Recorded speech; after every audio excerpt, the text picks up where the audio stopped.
नमस्कार. तेज वार्ता न्यूज मध्ये आपल्या सगळ्या दर्शकांचे अगदी मनापासून स्वागत. आपण पाहत आहात तेज वार्ता न्यूज. जनता वसतिगृह शिक्षण संस्थेचे सचिव माननीय विजयकुमार बांदल अण्णा, माजी सभापती पंचायत समिती आष्टी यांना 75व्या वाढदिवसाच्या हार्दिक शुभेच्छा.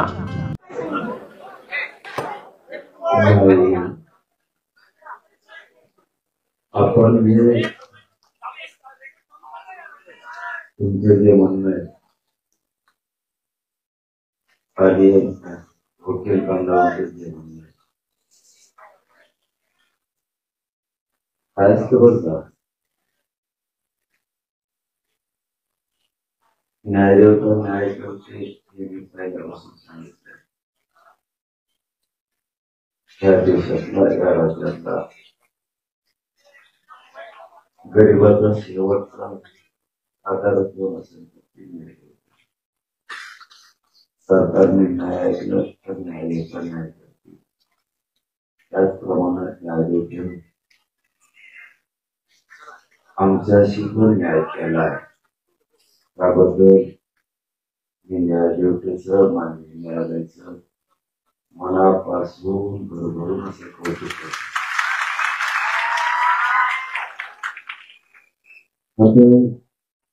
दुसरा मुद्दा महत्वाचा,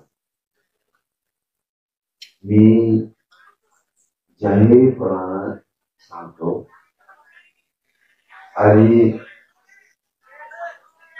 माझं जे सांगणं आता शेवटचं एवढं लक्षात ठेवा. ज्या रोडवर गाड्या आहेत त्या तुम्ही मैदानात नेऊन लावा, हे माझं तुम्हाला शेवटचं सांग. आणि तुम्ही सुद्धा मैदानावर झोपा, हे सुद्धा माझं तुम्हाला शेवटचं सांगणं आहे. आपल्याला न्यायदेवतेचं न्यायालयाचं नियमाचं पालन करायचंय. इथे बाजूला 200 मीटरवर कॉर्नर मैदान म्हणून आपल्याला ते खुलं करून दिले. जेवढ्या गाड्या मुंबई जगात त्या पुऱ्या गाड्या तुम्ही मैदानावर लावा, मैदानावर झोपा, ही मला तुम्हाला शेवटचं सांगायचं. आणि जर तुम्हाला आरक्षण पाहिजे नसलं, तुम्हाला कोणाचं तरी ऐकून गोंधळ करायचा असला तर तुम्ही तुमच्या गावाकडे जाऊ शकता. मला माझ्या जातीला मोठं करायचं, माझ्या जातीच्या लेकराला मोठं करायचं. मला हे शब्द बोलायसाठी पाणी प्यावं लागलं आणि मग बोलावं लागलं. तुमच्या बुद्ध्या जर ठेपायला असल्या समजून घेऊन मला किती वेदना असते, मला किती त्रास असेल अवकुशाला. कोणासाठी? तुमच्या लेकरा बाळांसाठी मी एवढे कष्ट सहन करतोय. तुम्हाला आरक्षण देऊन तुमचे लेकर सुखी समाधान करायचे, पाहायचे, माझी जात मोठी करायची. त्यासाठी हे सगळे कष्ट मी भोगतोय. मी समाजाचा अपमान होईल, मान खाली येईल असं कधी वागायचं म्हणून तुम्हाला मी आता शेवटचा शब्द वापरला. मला 2 वोट पाणी पिऊन जर तुमच्याशी बोलायची वेळ येत असेल तर तुमचा काय उपयोग? मला इतकं वेदना असून 2 वोट पाणी पिऊन, वोटभर पाणी पिऊन मला तुमच्याशी बोलावं लागतंय वारंवार. काय उपयोग आहे तुमचा? म्हणून शेवटचं सांगतो, मुंबईभरात जेवढ्या गाड्या असतात तेवढ्या ग्राउंडला लावा आणि ग्राउंडलाच गाड्या घेऊन झोपा. तुम्हाला ज्यावेळेस बाहेर निघावं त्यावेळेस बाहेर पण निघता येईल, पण मुंबई करायला त्रास होईल असं कोणी वागू नका.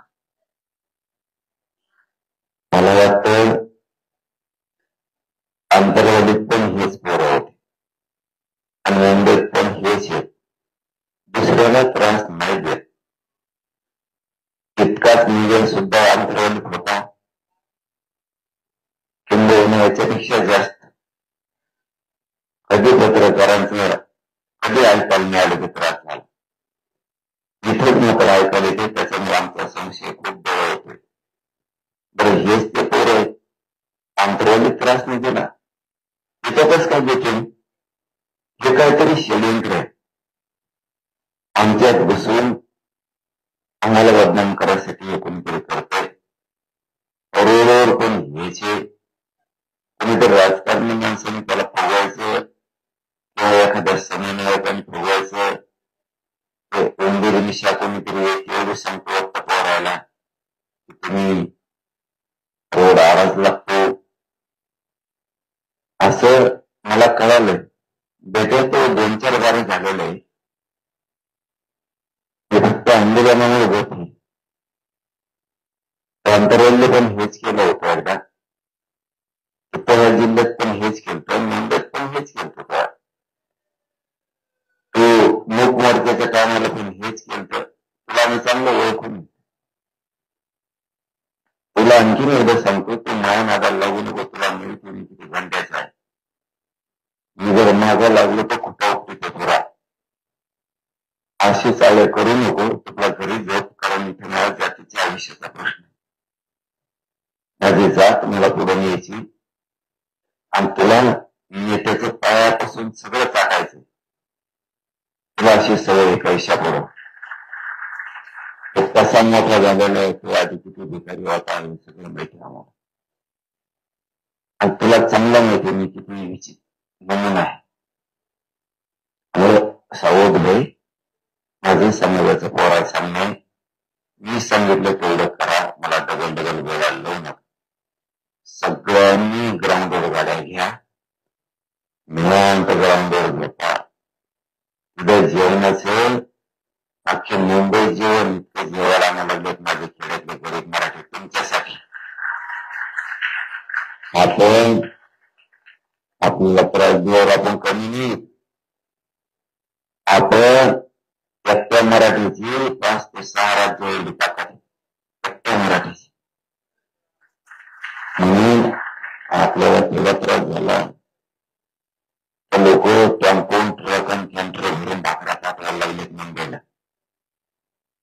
त्याच्यामुळे तुम्ही ग्राउंडवरचा,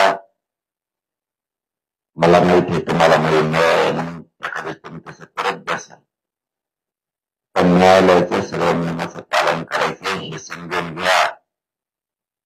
आणि मुंबईकराला त्रास होता कामा नये हे पण समजून घ्या. तुम्ही चाललंय लांब गेले का, ग्राउंडवर गाड्या लावायचं पण ग्राउंडवर झोपायचं, नसताना मैदान लावायचं. किती सोपं आहे. वेळची वेळेला बघू ना. तुम्ही शांत राहा, एवढंच माझं म्हणणं आहे. तुम्ही शांत राहा. आणि ज्यांना ऐकायचं येत नाही ना, तो गावाकडे गेला तरी चालत. पण मी ना बघतो कसं आरक्षण द्यायचं नाही जाते. मी गेलो तरी इथून उठत नाही. ज्याला यायचं त्याला येऊ दे, सरकार येऊन दे, गोळ्या घेऊन येऊन दे, बंदूक घेऊन येऊन दे, त्याला काय घेऊन द्यायचं त्यांनी. मी बाजार मारायला तयार आहे तुमच्यासाठी. तुम्हाला सांगितलं तेवढं तुम्ही करा. आजपासून पुन्हा तुम्हाला काय शेवटची म्हणजे इतक्या स्पीडने गाड्या काढून ग्राउंडला लावा की मराठीचा गर्व वाटला पाहिजे. मराठ्याला किंवा पोरा असायचा असेल तिथं पुढे जाऊ जवळच आझाद मैदानच्या जागेला पुढे मला माहित नाही, कॉर्नरच का क्रॉस असे बदले जाऊन एवढ्या कॉर्नर म्हणते, एवढ्या क्रॉस म्हणते, एवढं काही म्हणते. हातातला न्याय घेता क्रॉस मैदान कुठेतरी तिथं गाड्या नेऊन लावून झोपा. जिथं जिथं मैदान असतील तिथं लावा. कमी पडलं सरकार आणि पोलीस म्हणलं की आम्ही आणखी मैदान उघडं करून देतो. मग आता तुम्ही गपचीप मला उद्या ऐकायला सुद्धा मिळालं पाहिजे. आज रात्री पण उद्या नाही तर बाबा मी घेऊन पोरा तीन पाठवीन आणि त्या बापाला नावेनं गावाकडे फोन करणे या दलिंगरला तिकडे घेऊन जा म्हणून पक्षाची अवलाद हे ध्यानात ठेव. म्हणून आता सगळ्यांनी ग्राउंडवर घेऊन झोपा. कोणीही रोडवर गाड्या ठेवू नका. मला जात जिंकायची तुमच्यामुळे जात हरवू नये. त्याच्या पुढे तुम्हाला आता बोलत नाही.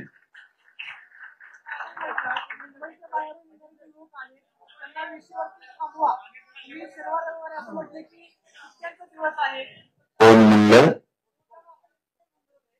बाहेरून येणारे लोक आहेत त्यांना विषयवरती थांबवा असं काय आहे का? किंवा कोर्ट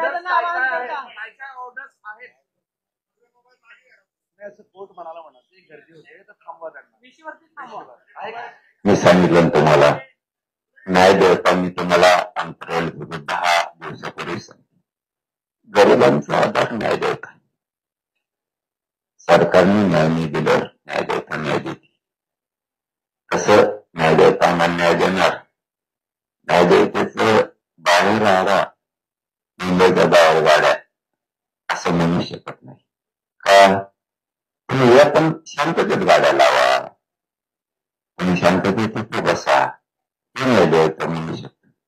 आलवा न्याय देवता म्हणू शकत नाही. न्याय देवता आम्हाला न्याय देणार पण मी ऑर्डर बघितली नाही त्याच्यामुळे मी काय बोलू शकत नाही. पण नियमाचं पालन होणार.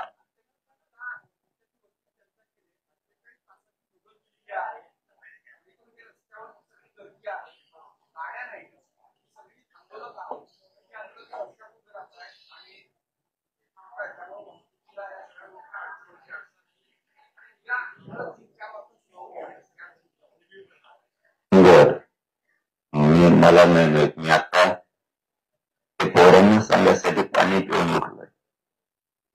बघा तुम्ही तरी किमान 10 वर्ग नसेल. तुम्ही आपला सेकंद बघितलेला. मला म्हणजे 4 रात्री 4 दिवस उपोषण तुम्ही तिथे हालात होती. तुम्हीच लोक आहेत की पत्रकारितेच्या पलीकडे जाऊन हाताला धरून उठवणारे लोक. तरी मी लोकांना सांगण्यासाठी उठलो की शांत राहा. न्याय देवता न्याय करेल. ते सुद्धा रस्त्यावरचे ग्राउंडवर झोपतील, ग्राउंडवर जातील, शांततेत सगळं करतील. आम्ही न्यायालयाचे नियमाचं सगळं पालन करू. त्यांनाही सांगतो तुम्ही पण पालन करा.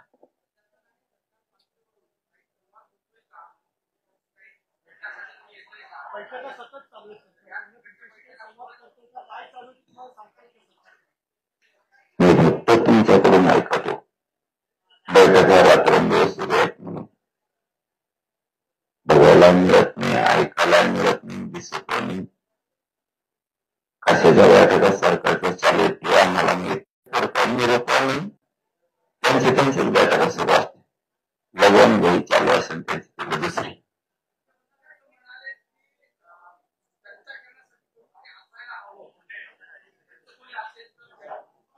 न्याय नाही महाकाव्यात लिखित आहे.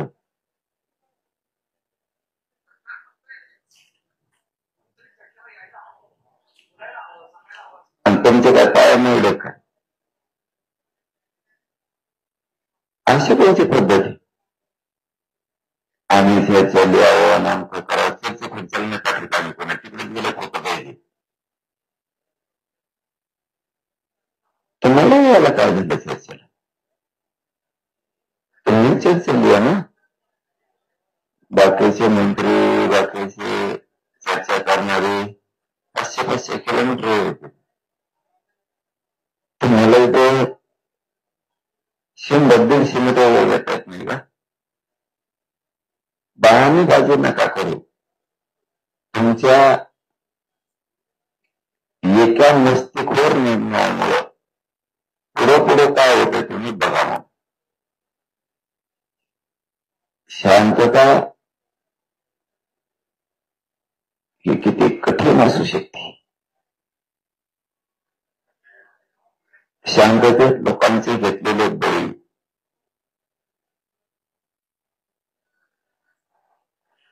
याची किती भविष्यमा अवघड असते हे देवेंद्र फडणवीसला कळत. काय सांगते, देवेंद्र फडणवीस काय करतो, हे त्याच्या अक्कलनाच्या बुद्धीच्या पलीकडे आहे. त्याच्या एका मस्तीखोर निर्णयामुळे, वागणुकीमुळे मराठ्यांना त्याची वागणूक द्यायची.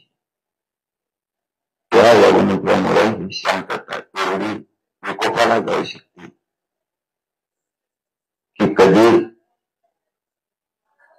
20-25 पिढ्याने सुद्धा विचार केला नसेल. इतकी परिस्थिती तो आणू शकतो. बदलायला आला बस.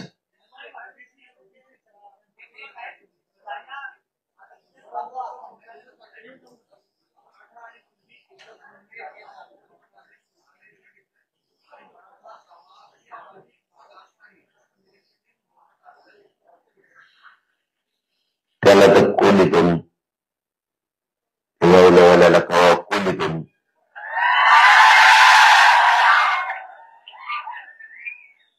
मराठा आणि कुंभी हे फायनल आहे आणि त्याच्यावर राहणार. त्याला मी महत्व देत नाही. बस झाला आपण पण आंघोळून गेले.